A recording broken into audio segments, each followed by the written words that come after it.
हो सकता है आप मेरी वीडियोस नहीं देख पा रहे हो, इसकी वजह मेरी वीडियोस पर लगने वाला बैन है। इस सूरत में आप या तो वीपीएन इस्तेमाल कर सकते हैं या फिर अपना कंट्री चेंज करके कोई भी और कंट्री कर दें, तो आपको मेरा चैनल पेज और मेरी तमाम वीडियोस दिखाई देने लगेंगी।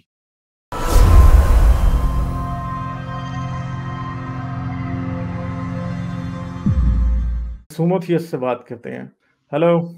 हाँ जी हेलो गालिब किदा भाजी, ठीक ठाक, तुम सुनाओ की हाल? बस वेरी गुड पहला तो मुबारਕਾਂ 200th episode the I was travelling so मैं गल नहीं कर पाया बट मेरा बड़ा दिल सीगा ਤੈਨੂੰ पर्सनली हाँ ਕਵਾਂ ਤੇ हाँ ਨੰਬਰ 2 ਜਿਹੜਾ ਆਇਆ ਸੀਗਾ ਨਾ ਬੰਦਾ ਕਹਿੰਦਾ ਲਾਹੌਰੀ ਆ हाँ ਆਪਣਾ ਉਹਨੂੰ ਕਹੇ ਪੰਜਾਬ ਚ ਨਾ ਆਪਾਂ ਪੰਜਾਬੀ ਚ ਕਹਿੰਦੇ ਆ ਛਿੱਤਰ ਦੋ ਟਾਈਪ ਦੇ ਹੁੰਦੇ ਨੇ ਇੱਕ ਤਾਂ ਆਪਾਂ ਵੈਸੀ ਮਾਰਦੇ ਇੱਕ ਭਿਉਂ ਭਿਉਂ ਕੇ ਮਾਰਦੇ ਆ ਭਿਉਂ ਕੇ ਮਾਰਨ ਵਾਲਾ ਸੀ ਭਿਉਂ ਕੇ ਮਾਰਨ ਵਾਲਾ ਸੀ ਇਹਨੂੰ ਹਾਂ ਇਹਨੂੰ ਭਿਉਂ ਭਿਉਂ ਕੇ ਛਿੱਤਰ ਮਾਰਨ ਵਾਲਾ ਸੀਗਾ ਇਹ ਬੰਦਾ ਹਾਂ ਨਹੀਂ ਮੈਂ ਕਹਿੰਦਾ ਜਿਹੜਾ ਅਕ੍ਰੋਸ ਦਾ ਬਾਰਡਰ ਕੋ ਪੰਜਾਬੀ ਹੋਏਗਾ ਨਾ ਉਹਨੂੰ ਵੀ ਪਤਾ ਹੋਏਗਾ ਕਿ ਸ਼ੇਖੂਪੁਰਾ ਲਾਹੌਰ ਕਿੱਡਾ ਦੂਰ ਹੈ, ਉਹਨੂੰ ਵੀ ਪਤਾ ਹੋਏਗਾ ਕਿਉਂਕਿ ਉਹਨਾਂ ਨੂੰ ਇੰਟਰਸਟ ਹੁੰਦਾ ਕਿ ਸਾਨੂੰ ਪਤਾ ਹੋਏਗਾ ਯਾਰ ਲਾਹੌਰ ਕਿਹੋ ਜਿਹਾ ਨਹੀਂ।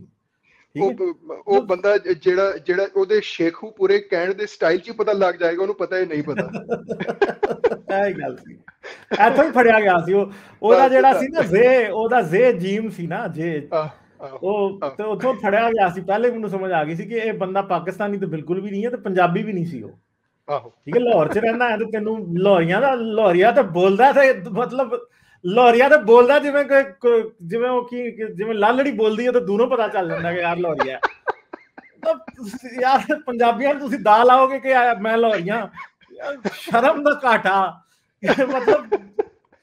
ਮਤਲਬ ਹਾਸੇ ਵਾਲੀ ਗੱਲ ਹੈ ਬਹੁਤ ਹੀ ਜ਼ਿਆਦਾ ਕਿ ਕਿਸੇ ਪੰਜਾਬੀ ਨੂੰ ਭਾਵੇਂ ਪੰਜਾਬ ਦਾ ਕਿਤੇ ਵੀ ਰਹਿੰਦਾ ਹੋਏ ਉਹਨੂੰ ਬੰਦਾ ਇਹ ਕਹੇ ਕਿ ਮੈਂ ਲਾਹੌਰੀਆ। ਤੇ ਯਾਰ ਲਾਹੌਰੀਆ ਜਦੋਂ ਬੋਲਦਾ ਨਾ, ਸਾਡੇ ਜਿਹੜੇ ਪਿਆਰੇ ਲਾਹੌਰੀਏ ਹੈ ਨੇ ਜਦੋਂ ਬੋਲਦੇ ਨੇ ਨਾ ਸਾਨੂੰ ਪਤਾ ਲੱਗ ਜਾਂਦਾ ਹੈ ਲਾਹੌਰੀਆ, ਭਾਵੇਂ ਉਰਦੂ ਕਿਉਂ ਨਾ ਬੋਲਦਾ ਹੋਏ ਸਾਨੂੰ ਪਤਾ ਲੱਗ ਜਾਂਦਾ ਲਾਹੌਰੀਆ। ਨਹੀਂ ਬਿਲਕੁਲ ਨਹੀਂ। ਚਲੋ ਉਹ ਅਗਰ ਕਿਧਰੇ ਨਾ ਕੋਈ ਥੋੜਾ ਜਿਹਾ ਫੇਰ ਵੀ ਕਰਦਾ ਕਿ ਮੈਂ ਕਰਾਚੀ ਦਾ ਕਿਧਰੇ ਉੱਧਰ ਤੇ ਫੇਰ ਵੀ ਕੋਈ ਸ਼ਾਇਦ ਕੋਈ ਥੋੜੀ ਜਿਹੀ ਉਹਦੀ ਬਚਤ ਹੋ ਜਾਂਦੀ। ਮਗਰ ਲਾਹੌਰ ਦਾ ਝੂਠ ਬੋਲ ਕੇ ਕਿਤੇ ਨਹੀਂ ਸੀ ਜਾ ਸਕਦਾ। ਨਹੀਂ ਬਿਲਕੁਲ ਸਹੀ ਗੱਲ ਹੈ। ਨਹੀਂ ਗਾਲਿਬ ਥੈਂਕ ਯੂ ਅਗੇਨ, ਜੋ ਵੀ ਕਰਦੇ ਹੋ ਲੱਗੇ ਰਹੋ ਐਂਡ ਅਸੀਂ ਤੁਹਾਡੇ ਪਿੱਛੇ ਆ। ਐਂਡ ਇਹ ਜਿਹੜੀ ਤੁਸੀਂ ਗੱਲ ਕੀਤੀ ਸੀਗੀ ਸਚਵਾਲਾ ਦੀ, ਮੈਂ ਵੀ ਬੜਾ ਇੰਪ੍ਰੈਸ ਹੋਇਆ ਬੰਦੇ ਨਾਲ ਸ਼ੁਰੂ ਚ ਜਦ ਗੱਲਬਾਤ ਕਰਦਾ ਸੀਗਾ। ਉਹਦੇ ਚ ਖਿੱਚ ਹੈਗੀ ਇੱਕ ਉਹ ਉਰਦੂ ਸਟਾਈਲ ਬੋਲਣ ਦਾ ਐਵਰੀਥਿੰਗ ਉਹਦੇ ਚ ਖਿੱਚ ਹੈਗੀ ਹੈ। ਬੰਦੇ ਸ਼ਾਇਰਾਨਾ ਮਿਜ਼ਾਜ ਚ ਬਹੁਤ ਅੱਛਾ ਗੱਲ ਕਰਦਾ। ਬਟ ਹੁਣ ਮੈਂ ਉਹਦਾ ਚੈਨਲ ਜਦ ਦੇਖਦਾ ਨਾ, ਮੈਂ ਤਾਂ ਅਨਸਬਸਕ੍ਰਾਈਬ ਕਰ ਲਿਆ ਹੁਣ। ਬਟ ਉਹ ਬਸ ਉਹੀਓ ਯਾਰ ਵਿਕ ਗਿਆ ਬੰਦਾ ਯਾਰ, ਫਸ ਗਏ ਨੇ ਨਾ, ਇਹ ਫਸ ਗਏ ਨੇ ਮੈਂ ਤਾਂ ਕਹਿ ਰਿਹਾ ਇਹ ਫਸ ਗਏ। It's sad because I really did like the guy. I think he intellectually ਉਹਦੇ ਚ ਬਹੁਤ ਕਾਬਲੀਅਤ ਹੈਗੀ ਹੈ। ਪਰ ਉਹ ਬੰਦਾ ਇਹਦਾ ਕੋਈ ਇਨਕਾਰ ਨਹੀਂ ਕਿ ਸੱਚਵਾਲਾ ਸਾਹਿਬ ਦੇ ਕੋਲ ਨੌਲੇਜ ਹੈ ਵੇ, ਕੁਰਾਨ ਦਾ ਨੌਲੇਜ ਹੈ ਵੇ, ਠੀਕ ਹੈ, ਉਹ ਬਹੁਤ ਅੱਛਾ ਯੂਜ਼ ਹੋ ਸਕਦਾ ਸੀ। But I am sorry to say ਕਿ ਮੈਨੂੰ ਹੁਣ ਕੋਈ ਉਮੀਦ ਨਹੀਂ। ਇੱਕ ਅੰਦਰੋਂ ਇੰਟੈਗ੍ਰਿਟੀ ਹੁੰਦੀ ਨਾ, ਅਣਖ ਹੁੰਦੀ ਹੈ ਜਿਹੜੀ ਉਹ ਨਹੀਂ ਹੈਗੀ ਬੰਦੇ 'ਚ, ਉਹ ਚਲੀ ਗਈ ਹੈ। ਤੇ anyway thank you for taking. ਚਲੋ ਭਾਜੀ ਬਹੁਤ ਸ਼ੁਕਰੀਆ, ਥੈਂਕ ਯੂ। ਠੀਕ ਹੈ, okay bye bye. I asked priest father, what are your hobbies? Who you love? Father answered, none. nuns के जोक्स मार रहे हो? अच्छा, गुरप्रीत सिंह कह रहे हैं, गुरप्रीत सिंह ने सुपर स्टिकर भेजा, ठीक है बिल्कुल। और ये बड़ा रियल केस है। पाकिस्तान के जो क्रिश्चियन डायोसिस है ना, मैं इसको एक तो ऑन अ लाइटर नोट आपने बात की, जो क्रिश्चियन डायोसिस है पाकिस्तान के, वहां पे ये नन्स की अब्यूज होती है। और कहीं मैं ये भी नहीं कह सकता कि अब्यूज होती है, ठीक है, वो कंसेंसुअल सेक्स भी चल रहा होता है, ऐसी बात नहीं है। तो nuns are very easy targets for people, और स्पेशली फॉर प्रीस्ट्स आल्सो, क्योंकि उनका एक्सेस होता है, आपस में इंटरेक्शन बहुत ज्यादा होता है, कोई देख नहीं रहा होता, कोई मतलब चीजें होती हैं कि जहां पे वो ये इस तरफ जा सकते हैं। और इवन के मैं ऐसे कुछ कपल्स को जानता हूं जो कि वो हजरत फादर थे और बेगम उनकी जो थी वो नन थी, और फिर उन दोनों ने आपस में प्यार मोहब्बत हो गया, और फिर उन लोगों को ये बात समझ आ गई कि हमें ये छोड़ देना चाहिए सेलिबेसी वाला, उन्होंने छोड़ा और उन्होंने शादी कर ली। तो चर्च बड़ी गंदी नजर से देखता है ऐसे लोगों को, बट चर्च उनका निकाब ही पढ़ा देता है, कैथोलिक चर्च एटलीस्ट। अब चर्च में इतनी वो आ गई, या पहले तो एक वक्त था कि चर्च जब छोड़ते थे लोग तो उन्हें सोक्रेटिस की तरह या सुकरात की तरह जहर का प्याला दे दिया जाता था कि पी लो।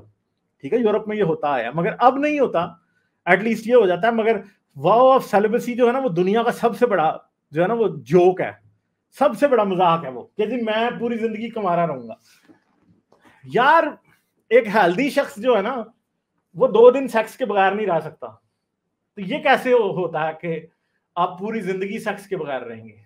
इसमें 2 वजूहात हो सकती हैं। एक तो आप एसेक्सुअल हैं, अगर आप एसेक्सुअल हैं, LGBTQIA एंड पे लगता है एसेक्सुअल्स के लिए, ठीक है।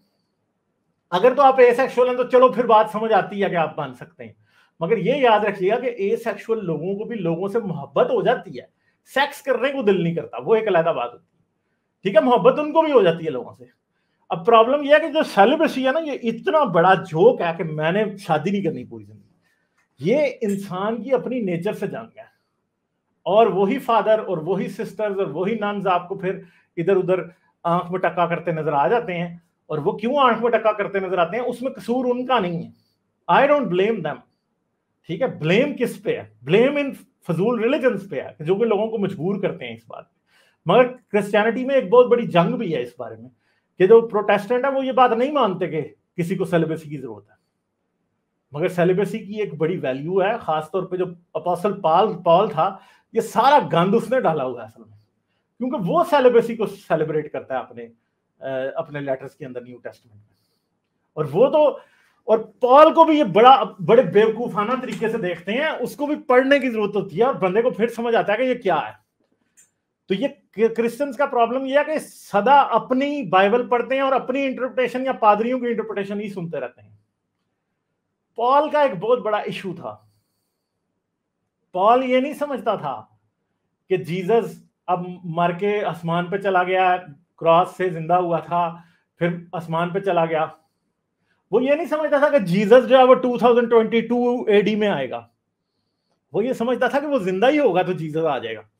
इवन के अपने एक लेटर में वो लिखता है, मुझे याद नहीं है कि कोलोसियंस क्या के कौन सा है, गलातियंस है मेरे ख्याल है।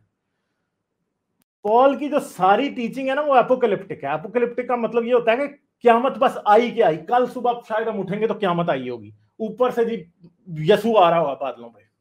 वो लिटरली ये सोचता था। और वो ये कहता है कि क्योंकि मसीह का वक्त आने वाला है, मसीह वापस आने वाला है, तो इसलिए जो कुंवारे हैं वो कुंवारे रहें, जो था शादीशुदा है वो शादीशुदा रहें, और जिसकी बेटियां वो अपनी बेटियों की शादी ना करें, ठीक है, क्योंकि बस दुनिया तो खत्म होने वाली है। तो ये जो एपोकलिप्टिक टीचिंग थी ना पॉल की, पॉल जो सेलिब्रेसी की को सेलिब्रेट करता भी है, वो इसलिए कि पॉल लिटरली ये समझता था कि यसू ने उसकी जिंदगी में ही वापस आ जाना है। और पॉल जब मरा होगा लिटरली वो बड़ा डिसअपॉइंट हुआ होगा इस बात पे कि ओहो मैं तो यसू तो वापस ही नहीं आया, ठीक है।